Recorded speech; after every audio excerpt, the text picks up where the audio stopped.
What is up guys, welcome back once again. So दोस्तों, आज की कहानी जो एक्सप्लेन करने जा रहे हैं उसका नाम है टनल। तो कहानी शुरू होती है और हम विक्टर नाम के आदमी को देखते हैं जो एक पेट्रोल पंप पे रुका हुआ है। अब वो वर्कर को हाफ टैंक भरने को कहता है लेकिन वो फुल कर देता है, जिसकी वजह से वो उस पर गुस्सा होने लगता है। लेकिन बाद में वहाँ का मैनेजर आके बात को संभाल लेता है और उससे पेट्रोल के पैसे भी नहीं लेता। बाकी उन पैसों से वो उसे 2 पानी की बोतल दे देता है, जिससे कि दोनों का फ़ायदा हो जाता है। अब विक्टर अपने काम के लिए निकल जाता है और रास्ते में उसकी वाइफ योन का कॉल आता है जो उसे कहती है कि तुम कब घर आ रहे हो, रूबी वेट कर रही है। दरअसल आज विक्टर की 6 साल की बेटी रूबी का जन्मदिन है, पर उसे प्रेजेंट में एक पेट चाहिए था जो विक्टर को बिल्कुल भी पसंद नहीं है, इसलिए वो उसके बदले में कुछ और देने की सोच रहा है। और इसके बाद विक्टर अपनी अगली डेस्टिनेशन के लिए निकल जाता है। विक्टर प्रोफेशन से एक कार डीलर है। वो जिस कार में बैठा हुआ है वो भी किसी और की है जिससे वो डिलीवर करने जा रहा है। अब रास्ते में उसे वही इंसान का कॉल आता है जिसे बात करते हुए वो एक नई बनी टनल में होते हुए जा रहा था। उसके पीछे कोई और भी गाड़ी नहीं थी, वो अकेला उस टनल में होता है और इसी बीच उसे टनल की छत से कुछ आवाज़ें आने लगती है। ऐसा लग रहा था कि कोई टनल को तोड़ रहा हो। वो उसे इग्नोर करके आगे बढ़ने लगता है और यही उसकी सबसे बड़ी गलती हो जाती है। और थोड़ी ही देर में टनल की दीवारें एक एक करके गिरने लगती है और विक्टर के पास इतना भी टाइम नहीं होता कि वो वापस पीछे जा सके। और तभी एक बहुत ही बड़ा मलबे का टुकड़ा उसकी कार के ऊपर गिर जाता है और वो उसी के अंदर फंस जाता है। अब जब उसकी आंख खुलती है तो उसके आसपास सिर्फ टनल का मलबा पड़ा हुआ था। वो कार में था इसलिए उसकी जान बच गई, वरना वो मलबे के नीचे ही दबकर मारा जाता। अब उसके कार के आगे ही टनल का सीलिंग फैन गिर जाता है जिससे कि उसकी कार चिपक जाती है। यहाँ से विक्टर के लिए एक नई लाइफ शुरू होती है। उसका असली इम्तिहान शुरू होता है। अगर उसने कोशिश की कुछ नया करने की तभी वो बच पाएगा। अगर भगवान के भरोसे बैठा रहा और कुछ भी नहीं करा तो वो यहीं मारा जाएगा। इसलिए वो सबसे पहले 911 पे कॉल करता है, पर उसका फ़ोन उससे काफ़ी दूर होता है और बड़ी मुश्किलों के बाद उसे पाने के बाद वो पुलिस को कॉल लगाता है। पर उन्हें विक्टर की बातों पे यकीन ही नहीं हो रहा था। उन्हें लग रहा था कि ये किसी तरह का कोई प्रैंक कॉल है। लेकिन जब पुलिस अपनी रेस्क्यू टीम टनल के दूसरे साइड भेजती है तो उनके होश उड़ जाते हैं क्योंकि पूरा टनल ज़मीन में धंस चुका था। अब विक्टर बार बार उनसे मदद मांगता और जल्दी ही कुछ करने को कहता है।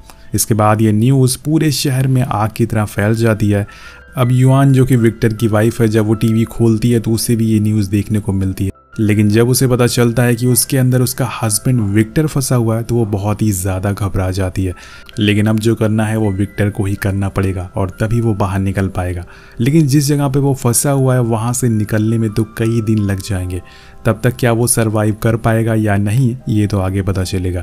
और इसी बीच कई न्यूज़ रिपोर्टर विक्टर को कांटेक्ट करने की कोशिश करते हैं, जिसमें से एक न्यूज़ चैनल वाले का कॉल उसे लग जाता है। वो विक्टर से पूछता है कि तुम्हारे पास कितना खाना है, कितना पानी है, क्या तुम हमें वहाँ का एक वीडियो सेंड कर सकते हो। वो उसकी लाइव रिकॉर्डिंग चला रहे थे अपने न्यूज़ चैनल पर।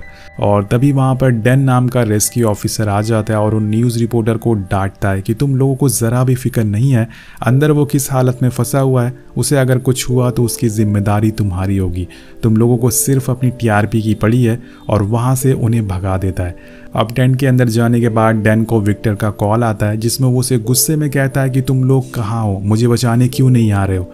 अब उसे घबराहट में देखकर डैन पहले तो उसे शांत रहने को बोलता है और कहता है कि घबराओ मत, हम तुम्हें बचा लेंगे, तुम बस मेरे सवालों का जवाब दो। तुम इस समय टनल के किस लोकेशन पे हो, यानी कि तुम टनल के कितने अंदर गए हो। विक्टर कहता है कि मैं टनल के बीच वाले हिस्से में लगभग फंसा हुआ हूँ। इसके बाद डैन पूछता है कि तुम्हारी फ़ोन की कितनी बैटरी बची हुई है, तो वो कहता है कि 75%। ये सुन के डैन बोलता है कि अब हम तुम्हें दिन में 12 बजे कॉल करेंगे, बस उसके अलावा तुम्हें पूरे दिन अपने फ़ोन को बंद करके रखना होगा। और हाँ, तुम्हारे पास जितना भी पीने का पानी है उसे कम से कम 7 दिन चलाना होगा। और मैंने सुना है कि तुम्हारे पास तुम्हारी बेटी का बर्थडे केक भी है, तो उसे खा के तुम थोड़े दिन तक सरवाइव कर सकोगे। और इसके बाद वो फ़ोन रख देता है और विक्टर की बताई हुई लोकेशन पर एक मैप पे मार्क करता है। अब यहाँ डैन की बातों से पूरी तरह से साफ साफ पता चल रहा था कि विक्टर को वहाँ से निकालने में काफ़ी समय लगने वाला है। वो इतनी आसानी से वहाँ से बाहर नहीं आने वाला है। और कुछ देर बाद विक्टर के पास उसकी वाइफ योन का कॉल आता है। वो उसे बात करते हुए रोने लगती है। योन उसे बताती है कि उसने अपनी बेटी को अपनी मॉम के पास छोड़ दिया है। मैंने उसे तुम्हारे बारे में कुछ भी नहीं बताया, पर तुम उसे एक बार बात कर लो। अब विक्टर उसे बात करता है जिसमें वो बहुत ही इमोशनल हो जाता है, पर युआन उसे हौसला देती है और कहती है कि तुम घबराओ मत, हम लोग तुम्हें बचा लेंगे, तुम बस डरना मत। अब विक्टर वहीं बैक सीट पे सो जाता है क्योंकि वो जितना हिलेगा डुलेगा उतनी ही उसकी एनर्जी वेस्ट होगी और प्यास लगेगी। इधर दूसरी तरफ डैन और उसकी रेस्क्यू टीम विक्टर को निकालने का प्लान बनाने लगती है। वहाँ शहर के मिनिस्टर भी मौजूद होते हैं। डैन उन्हें बताता है कि कुछ ही दूरी पर एक और टनल बन रही है, हमें वो टनल का काम बंद करना होगा क्योंकि उसमें आए दिन कोई ना कोई ब्लास्ट होते रहते हैं, जिसकी वजह से ये टनल और ज़्यादा खिसक सकती है और इसमें विक्टर की जान को भी खतरा हो सकता है। अब मिनिस्टर ये सुनकर फौरन उस टनल के काम को बंद करने का ऑर्डर दे देती है। अब डैन और उसकी टीम टनल के अंदर कुछ ड्रोन सेंड करते हैं ताकि उन्हें अंदर क्या हो रहा हो ये पता चल सके, लेकिन वो ड्रोन अंदर जाते ही लॉस्ट हो जाते हैं, जिसकी वजह थी टनल में यूज़ किया हुआ आयरन रॉड, और इन आयरन की वजह से उन ड्रोन के सिग्नल में रुकावट आ रही थी। अब उनके पास एक ही ऑप्शन बचता है कि वो खुद अंदर जाकर चेक करें कि अंदर क्या हालात हैं। इसलिए डैन और उसका एक साथी अंदर जाने का फैसला करते हैं। अंदर जाते ही उन्हें ढेर सारा मलबा दिखता है। डैन गाड़ी से उतरकर चेक करने लगता है और तभी उसका साथी हॉर्न बजाता है, जिसकी आवाज़ विक्टर भी सुन लेता है। वो फौरन डैन को कॉल लगाता है और उन्हें बताता है कि मुझे आपकी आवाज़ आ रही है। अब ये देखकर डैन समझ जाता है कि ज़रूर विक्टर पास में ही है। अब इससे पहले कि वो कुछ और कर पाता तभी टनल दोबारा से खिसकने लगता है और डैन फौरन कार में बैठता है, पर तब तक देर हो चुकी थी। टनल पूरी तरह से ढहने लगता है और वो लोग गाड़ी को जैसे तैसे करके भागते हुए बाहर आते हैं और जैसी भी करके खुद की जान बचाते हैं। टनल के गिरने से बाहर सभी लोग बहुत ही ज़्यादा घबरा जाते हैं। उन्हें लगता है कि विक्टर तो अब नहीं बचेगा। अब यहाँ डैन को पता चल चुका था कि अंदर कितना ज़्यादा खतरा है, इसलिए वो फ़ौरन बाहर आकर विक्टर को कॉल लगाता है और पूछता है कि क्या वो सेफ़ है। अब हम विक्टर को देखते हैं जो पूरी तरह से धूल में दबा हुआ था, लेकिन उसकी किस्मत अच्छी थी कि वो अभी भी जिंदा था। लेकिन टनल अब और ज़्यादा ब्लॉक हो चुकी थी, इसलिए उसे बाहर निकालना अब और ज़्यादा मुश्किल होने वाला था। अब कुछ देर बाद उसकी बात युआन से होती है जो अब टनल के बाहर ही खड़ी थी। विक्टर अभी जिंदा है ये जानकर उसे राहत की सांस आती है। इसी दौरान वहाँ युआन मिनिस्टर से पूछती है कि उसके हस्बैंड को कब तक बाहर निकाला जा सकेगा, पर वो तो फ़ोटो क्लिक करवाने में बिजी होती है और वो उसके इस सवाल का कोई भी जवाब नहीं देता है और चला जाता है। वेल अब इसी तरह से 3 दिन बीत जाते हैं और विक्टर अपनी बेटी के बर्थडे केक को खा के गुजारा कर रहा था। उसकी किस्मत अच्छी थी कि उस पेट्रोल पंप वाले ने उसे 2 बोतल पानी दे दिया था, जिसकी वजह से उसकी जान अभी तक बची हुई है। अब इसी बीच गाड़ी की बैक सीट पे एक उसे बैग मिलता है जिसके अंदर कुछ ज़रूरत के सामान थे, जैसे कि टॉर्च, शर्ट और कुछ फर्स्ट एड। उसे देख के उसे थोड़ी खुशी मिलती है क्योंकि ये सब उसके काम आने वाले थे, पर तभी उसे किसी की आवाज़ सुनाई देती है। ये सुनकर वो बहुत ही ज़्यादा डर जाता है, पर वो देखता है कि वहाँ पर एक डॉग है। ये देखकर उसे राहत मिलती है कि वो अकेला यहाँ पर नहीं है। अब वो उसे आवाज़ लगाता है, पर तभी उसे एक लड़की की आवाज़ सुनाई देती है और तभी वो बड़ी मुश्किलों से अपनी कार से निकलकर दूसरी सामने वाली कार में जाता है, जहाँ पर उसे एक लिजी नाम की लड़की मिलती है। वो बहुत ही बुरी तरह से अपनी कार में फंसी हुई थी, जो हिल तक नहीं पा रही थी। उसके पैर पर एक भारी पत्थर आकर गिर गया था। वो विक्टर को देखकर उसे पूछती है कि हमारे साथ ये क्या हो गया है, हम यहाँ से बच पाएंगे? तो वो कहता है कि हाँ ज़रूर, हमें बचाने के लिए पूरे शहर के लोग लगे हुए हैं, तुम ज़रूर बचोगी। ये सुनने के बाद वो उसे थोड़ा पानी मांगती है। अब यहाँ विक्टर के पास पहले ही इतना कम पानी था, अगर उसने लिजी को पानी दे दिया तो वो प्यासा ही मर जाएगा। लेकिन आज भी इस दुनिया में इंसानियत बची हुई है, भले ही थोड़ी सी क्यों ना हो। वो बिना कुछ सोचे समझे उसे पानी दे देता है, जिसके बाद लिजी एक कॉल करने को कहती है। वो अपनी मॉम को कॉल लगाती है और उनसे बोलती है कि मॉम, मैं टनल में फंस चुकी हूँ, लेकिन मैं अकेली नहीं हूँ, मेरे साथ एक आदमी है और वो आदमी कह रहा है कि हम कुछ ही दिनों में यहाँ से बाहर निकल जाएंगे, आप टेंशन मत लेना मॉम, मैं आपको बहुत ही मिस कर रही हूँ। और ये बोलते ही वो रोने लगती है। उसकी मॉम विक्टर से बात करती है और कहती है कि प्लीज़ मेरी बेटी का ख्याल रखना। विक्टर भी लिजी का ख्याल रखने का प्रॉमिस करता है और कहता है कि आप टेंशन मत लेना, हम किसी तरह से बाहर ज़रूर आएंगे। अब इसके बाद लिजी उसे अपनी कार में जाने को कहती है क्योंकि वो थोड़ी देर सोना चाहती थी। विक्टर भी अपनी कार में जाके सो जाता है, लेकिन जब उसकी आंख खुलती है तो वो देखता है कि लिजी के डॉग ने उसका सारा केक खा लिया है। अब ये देखकर वो बहुत ही गुस्से से पागल हो जाता है, पर वो कुछ नहीं कहता क्योंकि जैसे इंसान को बचने के लिए खाना चाहिए, वैसे ही सेम एक जानवर को भी जिंदा रहने के लिए कुछ ना कुछ खाना चाहिए। ये सोचकर वो चुपचाप वहीं बैठ जाता है। वहीं युआन हर समय टनल के बाहर बैठी रहती है, इसी उम्मीद में कि शायद उसका हस्बैंड अभी बाहर आएगा। वहीं दूसरी तरफ टनल के अंदर लिज़ी विक्टर को अपने पास बुलाती है क्योंकि अब उसकी हालत पहले से ज़्यादा ख़राब हो गई थी। उसे सांस लेने में दिक्कत हो रही थी, साथ में उसके पैर पे जो पत्थर गिरा था अब वो उसे तकलीफ़ दे रहा था। वो उसे पानी मांगती है जिसे लेने विक्टर फ़ौरन अपनी कार में जाता है, लेकिन जब तक वो वापस आता है तब तक लिज़ी ने अपना दम तोड़ दिया था। वो उसे आवाज़ लगाता है लेकिन वो उसका कोई भी जवाब नहीं देती। अब विक्टर समझ जाता है कि लिज़ी अब जिंदा नहीं है। वो उस पत्थर को बहुत ही मुश्किल से हटाने की कोशिश करता और देखता है कि एक सरिया लिज़ी के अंदर घुस चुका है जिसकी वजह से उसकी जान चली गई। ये देखकर वो वहीं रोने लग जाता है। उसे भी अब लगने लग गया था कि लिज़ी की तरह वो भी यहीं मारा जाएगा। वो फ़ौरन अपनी कार में जाकर डैन को कॉल लगाता और उसे बताता है कि अब मेरे पास पानी नहीं है, ना ही खाने को केक है, मैं कैसे ज़िंदा रहूँगा, क्या तुम लोग मुझे सच में बचा पाओगे या नहीं, मुझे सच सच बता दो। डैन उससे कहता है कि हम तुम्हें ज़रूर बचाएंगे और अब तुम्हें सर्वाइव करने के लिए खुद का यूरिन पीना पड़ेगा, तभी तुम सर्वाइव कर पाओगे। अब विक्टर उसे पूछता है कि मुझे यहाँ से कब निकालोगे, तो वो उसे हौसला देते हुए कहता है कि बस थोड़ा समय और फिर तुम बाहर होगे। इधर हम देखते हैं कि ड्रिलिंग का काम तेज़ी से हो रहा था। डैन और उसके लोग दो साइड से ड्रिल कर रहे थे, एक तो वहाँ से जहाँ विक्टर ने खुद की लोकेशन बताई थी और दूसरी टनल की दूसरी एंट्रेंस पे। और इसी तरह से अब पूरे 23 दिन बीत जाते हैं। शहर में अब बर्फ़ गिरना चालू हो गई थी जिस वजह से ड्रिलिंग का काम में देरी आ रही थी। वहीं दूसरी तरफ जो साइड वाली टनल का काम रोका गया था वो कंपनी भी अब काम चालू करने को कह रही थी। और इधर हम देखते हैं कि टनल के काम में एक आदमी की मौत हो जाती है जिसकी खबर अब पूरे शहर में फैल गई थी और कुछ लोग कहने लगते हैं कि एक आदमी को बचाने के लिए कितने आदमियों को मरने दिया जाएगा।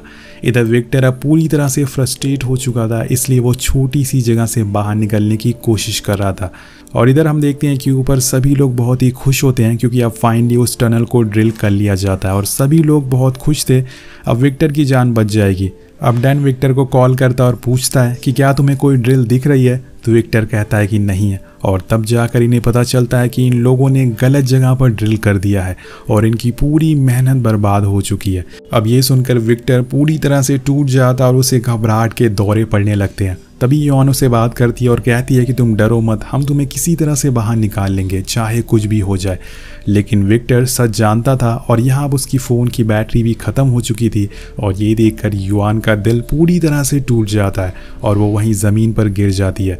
अब थोड़े समय बाद सभी लोगों को लगने लगता है कि वो मर चुका है क्योंकि अब उसका फ़ोन भी बंद आ रहा था। कुछ देर बाद टनल के साइड पे एक लेडी आती है, ये उसी वर्कर की माँ होती है जिसकी यहाँ कुछ दिन पहले मौत हो गई थी। वो युआन को देख के उसे बुरा भला कहने लगती है कि तुम्हारी वजह से मेरा बेटा मारा गया, तुम्हारा हस्बैंड मर चुका है, तुम ये मान क्यों नहीं लेती। युआन पहले से ही दुखी होती है और ये दुख उसे अंदर से और ज़्यादा तोड़ देता है। लेकिन इसी दौरान वहाँ एक गवर्नमेंट ऑफिशियल आता है, वो उसे अपने साथ टेंट में ले जाता है जहाँ वो युआन को कुछ पेपर्स देता है जिस पे उसे साइन करना था ताकि साइड वाली टनल का काम शुरू कर सके। अब यहाँ अगर उसने साइन कर दिया तो विक्टर अगर जिंदा भी होगा तो मारा जाएगा क्योंकि जो ब्लास्ट साइड वाली टनल में होंगे उसे विक्टर की टनल और ज़्यादा टूटने लगेगी और अगर वो जिंदा भी हुआ तो वो उसमें दबकर मर जाएगा। और अब यहाँ युआन को भी लगने लग गया था कि वो मर चुका है। वो नहीं चाहती थी कि उसकी वजह से अब किसी और की मौत हो, इसलिए वो उस पेपर पे साइन कर देती है। अब वो ये बात विक्टर को कॉल करके तो नहीं बता सकती थी, इसीलिए वो एक आखिरी उम्मीद के साथ एक रेडियो स्टेशन जाती है। विक्टर की कार में भी रेडियो था, क्या पता वो रेडियो से उसे सुन ले। अब युआन रेडियो पे कहती है कि आई एम सॉरी विक्टर, मैं तुम्हें बचा नहीं सकती, अगर तुम जिंदा हो तो खुद वहाँ से बाहर निकल जाओ, ये लोग तुम्हें नहीं बचाने वाले हैं और रेस्क्यू भी अब रोक दिया गया है। और अगले ही पल हमें विक्टर को दिखाया जाता है जो अभी भी जिंदा है अपनी कार में। वो रेडियो पर युआन की बातें सुन रहा था और उसे ये सुन के बहुत ही बुरा लगता है। वो युआन से कहता है कि मैं अभी भी जिंदा हूँ, मुझे ऐसे मत छोड़ कर जाओ। लेकिन अफसोस उसकी ये बातें कोई भी सुन नहीं सकता। इसके बाद युआन रोते हुए रेडियो स्टेशन से बाहर आती है। अब यहाँ विक्टर को खुद ही कुछ करना होगा अपनी जान बचाने के लिए, नहीं तो वो यहीं दफन हो जाएगा। और इधर हम ऊपर डैन को देखते हैं जो इतनी जल्दी हार मानने वालों में से नहीं था। वो ड्रिल मशीन की मदद से नीचे जाता है और उसके हाथ में एक रेडियो फ्रीक्वेंसी माइक्रोफोन था जिससे वो नीचे जाके विक्टर की फ्रीक्वेंसी को सुन सके, क्योंकि अगर उसे पता चला कि वो जिंदा है तो वो उसे किसी तरह से बचा लेंगे।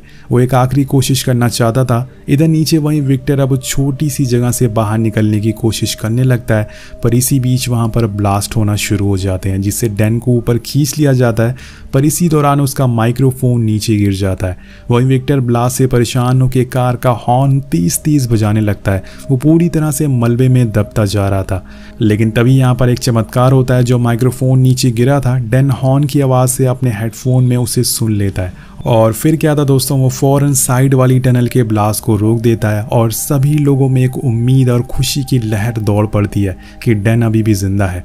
अब पूरे 35 दिन बीत चुके हैं और फाइनली रेस्क्यू टीम एंट्रेंस के जरिए विक्टर तक पहुंच जाती है और जहां वो उन्हें मिल जाता है, सभी लोग उसे तुरंत ही बाहर लेकर आते हैं और साथ में वहां उस लड़की का डॉग भी जिंदा था और वो लोग उसे भी बचाकर बाहर लाते हैं।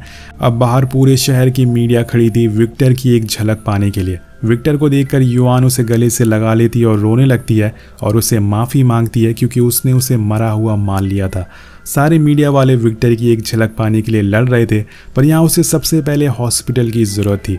और यहाँ फिर एक बार एंट्री होती है फ़ोटो क्लिक करवाने वाले पॉलिटिशियन की।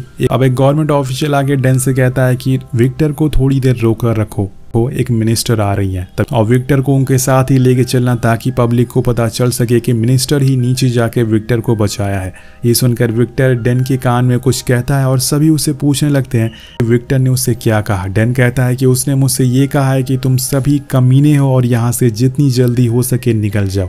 और ये बात मिनिस्टर भी सुन लेती है और वहाँ से निकल जाती है और इसके बाद उसे फ़ौरन हॉस्पिटल लाया जाता है और कुछ इस तरह से उसकी जान बच जाती है। कुछ साल बाद वो अपनी वाइफ के साथ एक टनल से गुजरता है और उसे शुरुआत में तो डर लगता है, लेकिन युआन उसका हाथ पकड़ती है और वो दोनों मुस्कुराते हुए वहाँ से बाहर आ जाते हैं। जिसके साथ ये कहानी यही ख़त्म हो जाती है। आपको ये कहानी कैसी लगी नीचे कॉमेंट करके ज़रूर बताएगा। मिलते हैं आपसे अगली वीडियो में। Thank you so much watching. Peace out.